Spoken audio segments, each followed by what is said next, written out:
రాష్ట్ర వ్యాప్తంగా తెలంగాణ ఆవిర్భావ వేడుకలు కొనసాగుతున్నాయి. ఇవాళ ఉదయం పరేడ్ గ్రౌండ్స్ లో జరిగిన ప్రభుత్వ వేడుకల్లో ముఖ్యమంత్రి రేవంత్ రెడ్డి పాల్గొన్నారు. జాతీయ జెండాను ఆవిష్కరించి పోలీస్ గౌరవ వందనం స్వీకరించారు. ఇక అంతకుముందు గన్ పార్క్ లో అమరవీరుల స్తూపానికి ముఖ్యమంత్రి రేవంత్ రెడ్డి నివాళులర్పించారు. ఈ వేడుకలో పలువురు మంత్రులు పాల్గొన్నారు. మరోవైపు రాజ్ భవన్ లో జాతీయ జెండాను ఆవిష్కరించిన గవర్నర్ జిష్ణుదేవ్ వర్మ తెలంగాణ అభివృద్ధి కొనసాగాలని ఆకాంక్షించారు. తెలంగాణ రాష్ట్ర ఆవిర్భావ దినోత్సవం సందర్భంగా ప్రజలకు మాజీ సీఎం కేసీఆర్ శుభాకాంక్షలు తెలిపారు.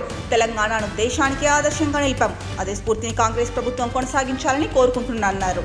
ఇక మరోవైపు బీఆర్ఎస్ కీలక నేతలు సైతం శుభాకాంక్షలు తెలియజేశారు. మాజీ మంత్రి బీఆర్ఎస్ ఎమ్మెల్యే హరీష్ రావు తెలంగాణ ప్రజలకు రాష్ట్ర అవతరణ దినోత్సవ శుభాకాంక్షలు తెలిపారు. హరీష్ రావు ట్విట్టర్ వేదికగా దశాబ్దాల కాలపు కోట్లాటకు 4 కోట్ల ప్రజల తండ్లాటకు విముక్తి లభించిన రోజు నేడు. సుదీర్ఘ స్వప్నం సాకారమైన సుదినం నేడు. తెలంగాణ వచ్చుడో కేసీఆర్ సచ్చుడో. కేసీఆర్ శివయాత్రో తెలంగాణ జైత్రయాత్రో అంటూ నినదించిన కేసీఆర్ గమ్యాన్ని ముద్దాడే వరకు విశ్రమించలేదు. సబ్బండ వర్గాలు ఏకమై గర్జించి ఆత్మగౌరవం కోసం సాగిన పోరాట ఫలితం తెలంగాణ. స్వరాష్ట్ర సాధనలో అమరుల త్యాగాలు మరువలేనివి. వారికి జోహార్లు. రాష్ట్ర ప్రజలందరికీ తెలంగాణ రాష్ట్ర అవతరణ దినోత్సవ శుభాకాంక్షలు. జై తెలంగాణ అంటూ ఎక్స్ లో ట్వీట్ చేశారు. ఇక బీఆర్ఎస్ ఎమ్మెల్సీ కవిత బీఆర్ఎస్ అధినేత కేసీఆర్ పోరాటం రాజకీయ పటిమతో తెలంగాణ వచ్చిందని చెప్పుకొచ్చారు. తెలంగాణ జాగృతి కార్యాలయంలో రాష్ట్ర ఆవిర్భావ దినోత్సవ వేడుకల్లో పాల్గొన్నారు.